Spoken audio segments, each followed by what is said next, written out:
What's up YouTube, it's Sean again, KAXXGPSR, following up with the second video. It's been about 4 to 6 hours here.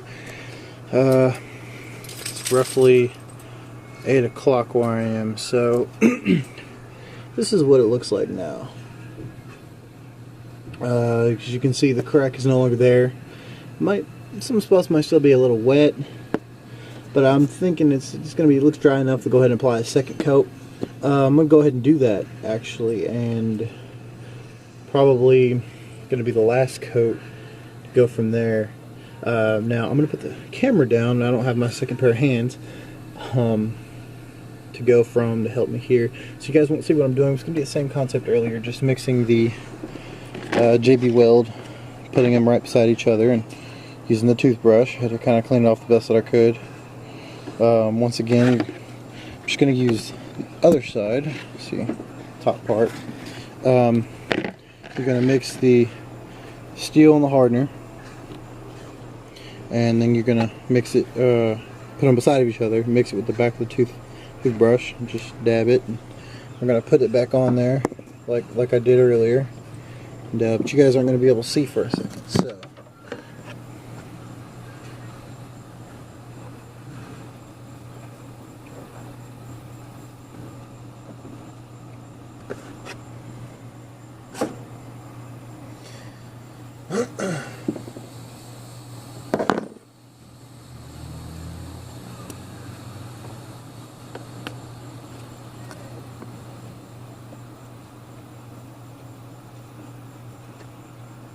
tubing is a bit complicated right now. It's not wanting to.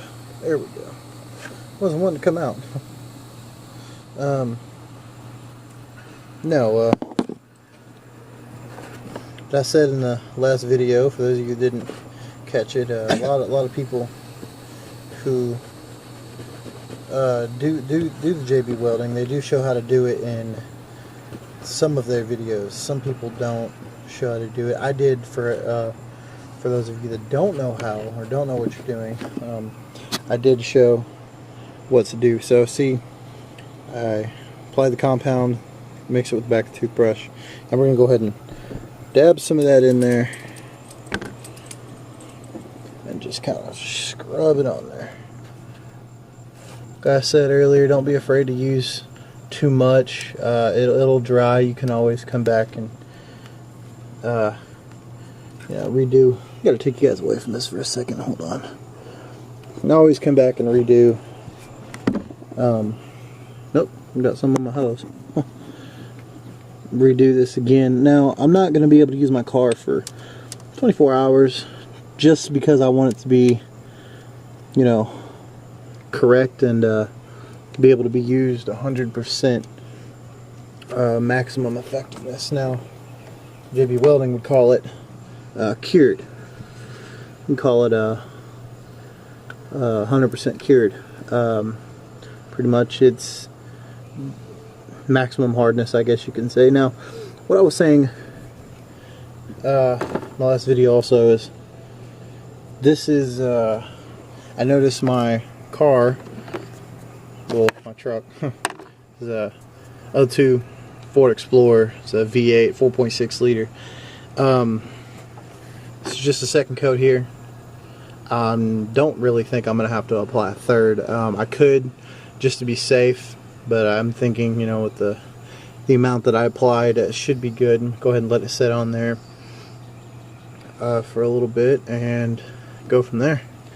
I'll probably end up showing me firing it up tomorrow. No, I noticed one of the main problems I was having was my car kept getting hot while on the road.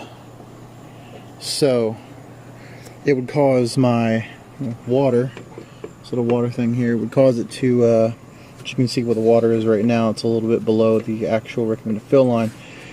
But it would cause that to drain out more, and that hose there, which goes underneath here, and you follow that along there, and that connects directly to my radiator, along with that big hose from earlier that I showed you.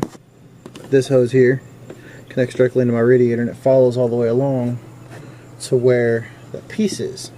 And it was causing this piece and the entire hose and the rest of the engine to get hot, and my gauge, my temperature gauge in my car, I'll show you real quick. Temperature gauge in the car, which is cold hot right here. It's normally supposed to set roughly in the middle, and it was all the way hot, and it would cause my car to turn off or, you know, just coast. So I was noticing yesterday I was working, I had to put my car into neutral, and at first when it cut off I thought it was my battery, because all the gauges, all of them, were just bouncing up and down, going haywire. And I took the battery off, cleaned it off. There was some corrosion. I'm thinking I might have a battery leak. At that time I thought so, and so I used the wire brush, I cleaned it off, used the post cleaner, and I was able to fire it back up. There was no problems with the battery, and then I noticed it again later. I wasn't able to drive my car. Now I'm stuck on the middle of the interstate doing this. And then I come over here, and my dad was with me at the time, and I noticed, I told him, you know, hey, this was cracked already. He said, well, I need to JB weld that or get a new part. So I tried taking this piece off earlier. Doesn't look like it's possible without having to, because I took that bolt off there and that bolt off. I took this little hose off here, just get a pair of pliers and squeeze those two clamps together, these two pieces, and then just move it up top of the hose, because this piece here goes all the way in to the hose itself, about that far. That's, you know, roughly about 1 inch, 2 inches into the hose, and 2.5 inches really if you want to include the actual tip of the hose. Now I couldn't take it off because this piece here, this little plastic piece, or not plastic, metal piece here that I'm actually touching, you guys can see that, which is also connected to this silver piece here, which goes all the way back, and it's connected to the top block. I did not want to take that entire part off and disconnect all of this and go through that trouble.